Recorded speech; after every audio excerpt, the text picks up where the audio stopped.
여도선 목사입니다. 오늘도 여러분과 함께 은혜 받게 되었습니다. 오늘은 요한일서 첫 번째 시간입니다. 요한일서를 두 번에 걸쳐서 전하려고 합니다. 너희에게 영생이 있음을 알게 하려 함이라.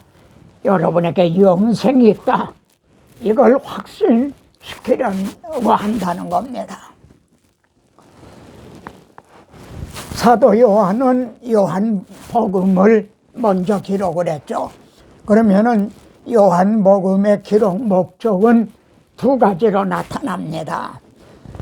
요한복음은요, 오직 이것을 기록하면, 첫째는 너희로 예수께서 하나님의 아들이심을 믿게 하려 하며, 예수님이 누구시냐?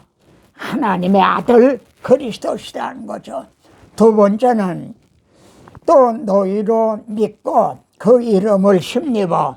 그 이름을 힘입어라고 하는 것은 주님이 우리들의 죄를 대신해서 죽으셨다, 이를 힘입어서 생명을 얻게 하려 함이라. 이것이 요한복음을 기록한 두 가지 목적입니다. 그러면은 요한 1서의 기록 목적은 뭔가? 예수께서 그리스도이심을 믿는 자마다 하나님께로부터 난 자니, 즉 성령으로 거듭난 자라는 겁니다. 하나님께로부터 난 자다, 이게 첫째입니다. 두 번째는 믿는 너희에게 이것을 쓰는 것은 너희로 하여금 영생이 있음을 알게 하려 함이라. 너희는 거듭났다, 그리고 너희는 영생을 가졌다, 이것을 말이죠. 예수 그리스도를 믿는 너희는 거듭났고 그리고 영생이 있다, 이것을 확신시키려는 겁니다. 자, 그러면 우리의 영생이, 우리들의 구원이 어떻게 해서 가능해졌죠? 요한일서에 나타난 하나님의 두 속성, 첫째는요, 하나님은 빛이시라. 두 번째는요, 하나님은 사랑이시라. 하나님은 빛이시라, 하나님은 사랑이시라. 그래서요, 우리들의 구원은, 우리가 어떻게 거듭나고 영생을 얻게 됐는가? 하나님은 빛이시라, 하나님은 또 사랑이시란 이 두 속성에 의해서 우리가 영생을 얻게 됐다는 거죠. 그가 우리 죄를 없애하려고 나타나신 것을 너희가 안 하니, 우리 주님이 육신을 입고 나타나셨다는 거예요. 이 나타나신 것을 요한복음에서는 참 빛이 나타나셨다, 이렇게 말씀하고 있죠. 하나님의 빛이시다, 그 빛이 나타났다. 하나님의 의로우심이 나타났다. 하나님의 공의가 나타났다, 그런 뜻인 겁니다. 그래, 하나님에는 그 다음에요, 하나님의 사랑이 또 나타났다. 하나님의 빛이 나타나고 하나님의 사랑이 나타났다. 자, 그래서 이제 우리 주님이 이렇게 나타나셔서요, 우리를 위하여 죽어주셨다. 왜 이렇게 죽어주셨나요? 사랑을 확증해 주신 거죠. 이를 통해서 하나님은 사랑이시라 한 그 사랑을 말로만 사랑하신 것이 아니라 아주 확실히 증명해 보여주셨다는 거죠. 또 한 가지는요, 자기도 의로우시며 왜 우리 죄를 그냥 용서해 주시지 않고 자기 아들의 대속을 통해서만 이걸 해결해 주셨나요? 자기도 의로우시며, 하나님은 의로우시기 때문에, 하나님은 빛이시기 때문에, 하나님에게는 어두움이 조금도 없는 의로우시기 때문에, 그래서 자기도 의로우시며 예수 믿는 자를 의롭다 하려 하심이라. 이렇게요. 이제 하나님은 사랑이시라. 하나님은 빛이시다. 하나님은 의로우시다. 이 두 속성을 충족하심으로 우리의 구원이 가능해진 겁니다. 조금 어렵습니까? 이해가 되십니까? 하나님은 빛이시다. 그 빛이 예수 그리스도가 우리를 위하여 대신 죽어주심으로 그렇게 나타나고, 하나님은 사랑이시라. 이 사랑이 또 예수 그리스도의 대속을 통해서 확증이 됐다는 거죠.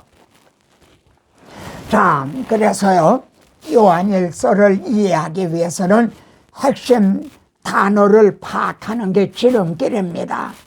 요한일서에는 핵심 단어가 나타나는데 첫 번에는 빛입니다. 빛이 6번 등장합니다. 하나님은 빛이시라. 그에게는 어두움이 조금도 없으시다. 그래서 하나님은 하나님의 공의를 자기 아들에게 나타내시고야 우리를 의롭다고 여겨주시게 된 거죠. 그리고 그가 그렇다면 하나님의 빛이시라. 그렇다면 그가 빛 가운데 계신 것 같이 우리도 빛 가운데 행하여야 되지 않느냐요. 우리가 한 빛의 자녀라면, 하나님의 자녀라면 우리도 빛 가운데 행해야 되지 않느냐. 그래야만 우리가 서로 사귐이 있게 된다는 거죠. 여러분, 고린도서 6장 14절에 보세요. 빛과 어두움이 어찌 사귐이요. 하나님은 빛이신데 아담하와는 어둠이 됐잖아요.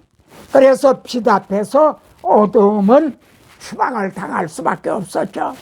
우리가 이제 빛의 자녀가 되었으면 빛 가운데서 행해야만 하나님과 사귐이, 교제가 이루어진다는 거죠. 자, 그래서요, 우리들의 믿음을, 우리가 예수 믿는다, 하나님 믿는다는 믿음을 행위로 검증을 합니다. 우리들의 행함이 빛 가운데로 행하고 있는가? 자, 보세요. 만일 우리가 하나님과 사귐이 있다 하고 나는 하나님을 믿어, 그리고 하나님의 자녀가 되어서 나는 구원을 얻어서 하나님과 화목해서, 그러면서도 말해요, 어두움에 행하면 그는 거짓말쟁이다 이거예요. 그의 믿음은 거짓말이다 이거예요. 어두움에 행하면 거짓말을 하고, 그렇다고요, 우리들의 행함이 이제 죄를 조금 더 안 짓는다, 그런 뜻이 아닙니다. 우리는 여전히 실수하고 또 넘어지는 거죠. 그때마다 만일 우리가 우리 죄를 자백하면, 이제 아무리 죄를 안 지르고 정말 빛 가운데로 행하려고 해도 또 넘어지면은, 또 우리가 애통하는 마음으로 죄를 자백하면 우리 죄를 사하시며 모든 불의에서 깨끗게 하실 것이요. 다시 강조합니다만, 어두움에 행하면 거짓말을 하고, 이 말은 예수 믿는 사람은 죄를 전혀 안 짓는다, 그 말이 아닙니다.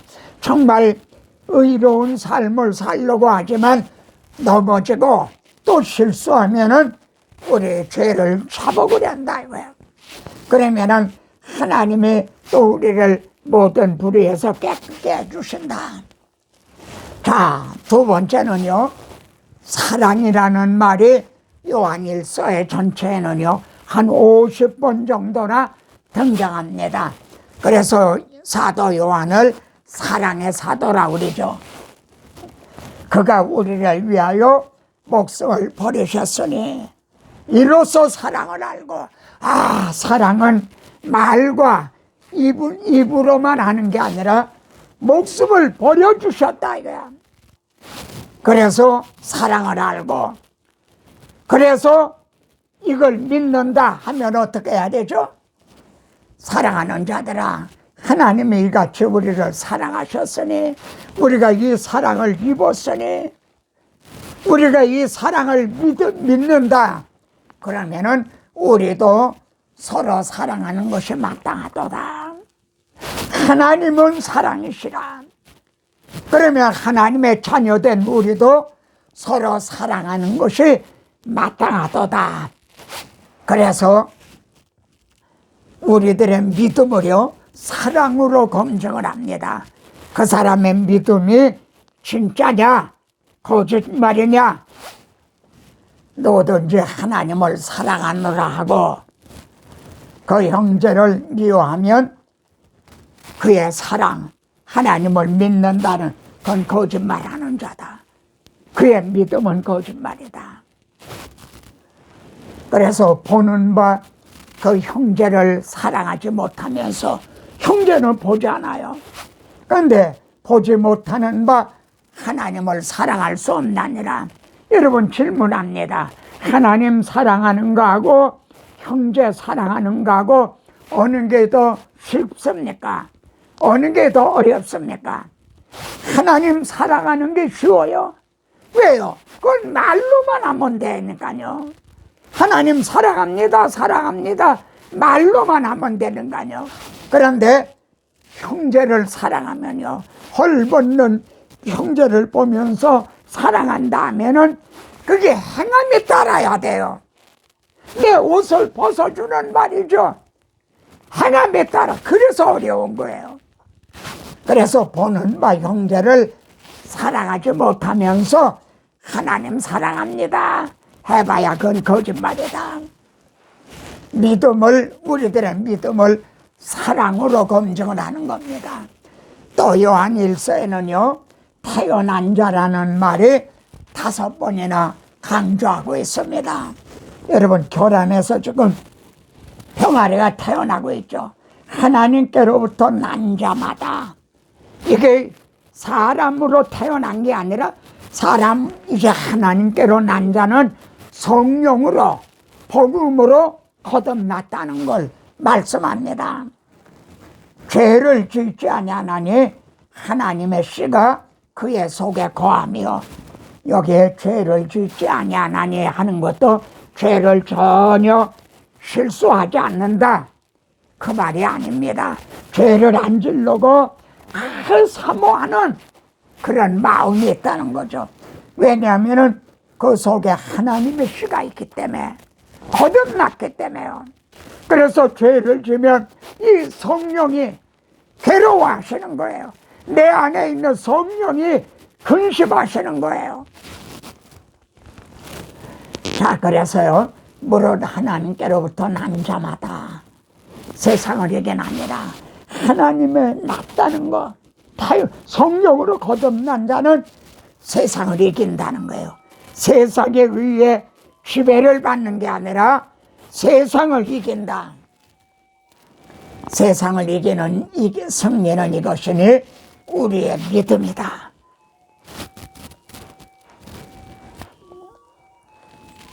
그래, 요한 1서에는 어떤 분이 흙과 백만이 있을 뿐 회색은 없다. 여러분, 검정과 하얀 거 2가지만 있지 회색은 없다는 거예요. 하나님께로부터 거듭났느냐 아니면 거듭나지 못했느냐, 둘 중에 하나죠. 중간은 없다는 거예요. 이해가 되십니까? 그가 그리스도인이든지 아니든지, 구원을 얻었든지 못 얻었든지 둘 중에 하나지 중간은 없다. 그래서요, 너희가 거듭난 것은 썩지 않을 씨로 된 것이니, 베드로도 이렇게 말씀해요. 썩지 않을 씨로 됐다. 이 점을 바울은요, 하나님의 아들의 영을 우리 가운데 보내주셨다. 형제는요, 썩지 아니할 씨로 거듭났어요. 그리고 하나님의 아들의 영을 보내주셨다, 이 말이에요. 그런데 지금은 하나님의 자녀라. 지금 우리가 하나님의 자녀예요. 이 다음에 자녀가 되는 게 아니에요. 지금 하나님의 자녀라. 그런데 장래에 어떻게 될 것은 아직 나타나지 않았다. 우리가 지금 구원을 얻었지만 이 구원이 완성된 건 아니라는 거죠.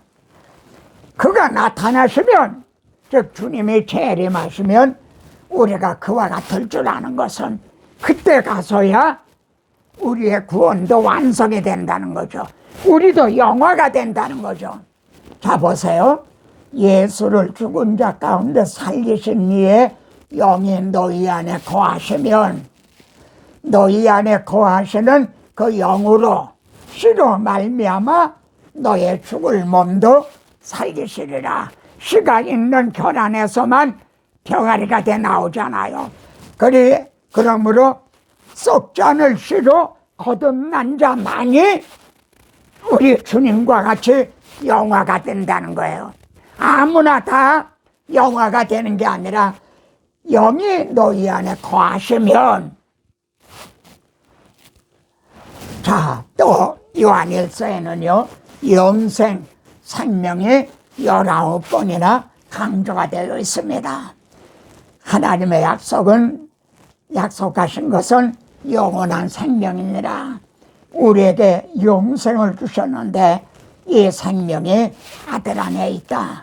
하나님의 아들의 이름을 믿는 너에게는 이걸 쓰는 것은 너희로 하여금 너에게 영생이 있음을 알게 하려 함이라. 확신시키기 위해서요. 여러분, 바울이 로마서를 기록한 것도요, 영생을 얻었다는 것을 확신시키기 위해서예요. 요한일서의 궁극적인 목적도요, 너희로 하여금 너희에게 영생이 있음을 확신시키기 위해서다. 또 그래서 요한일서에는 속하다, 소속, 16번이나 등장합니다. 마귀에게 속한 나는, 또 여기에는 하나님께 속하였으니 둘 중에 하나라는 거죠. 여자의 후손과 뱀의 후손, 하나님께 속한 자와 사탄에게 속한 자, 둘 중에 하나라는 거예요. 중간은 없다는 거죠.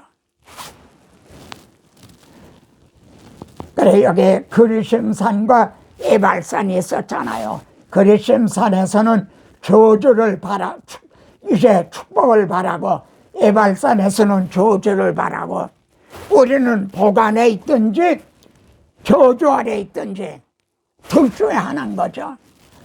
그래서 이게 성경에 일관된 말씀입니다. 시온산에 올라와서 에서의 산을 심판하려니 시온산에 내가 있느냐 아니면은 에서의 산에 있느냐.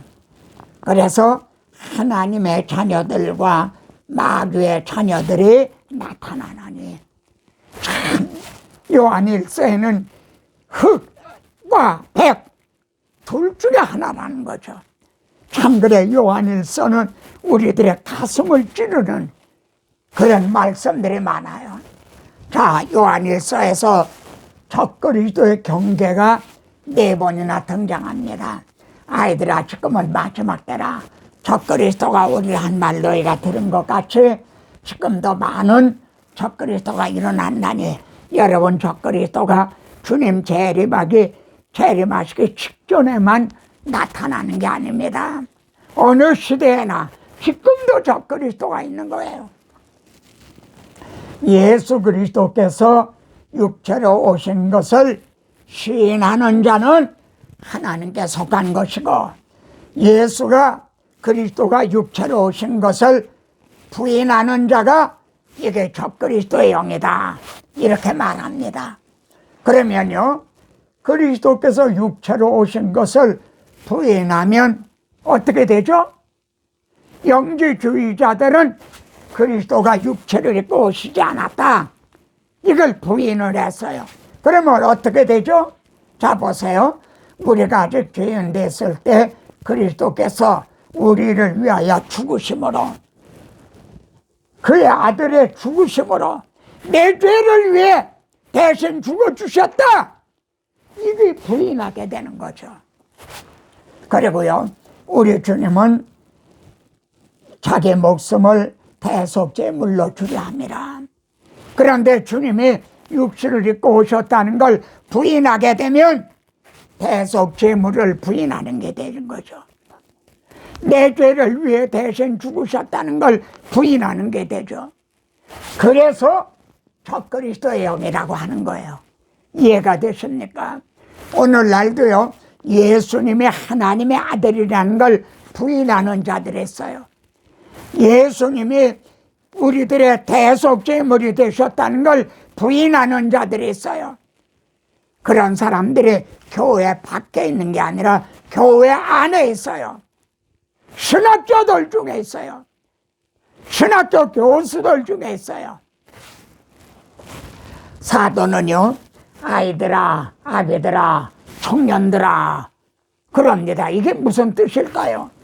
여기 아이들아, 또 여기 아비들아, 또 여기 청년들아 그럽니다.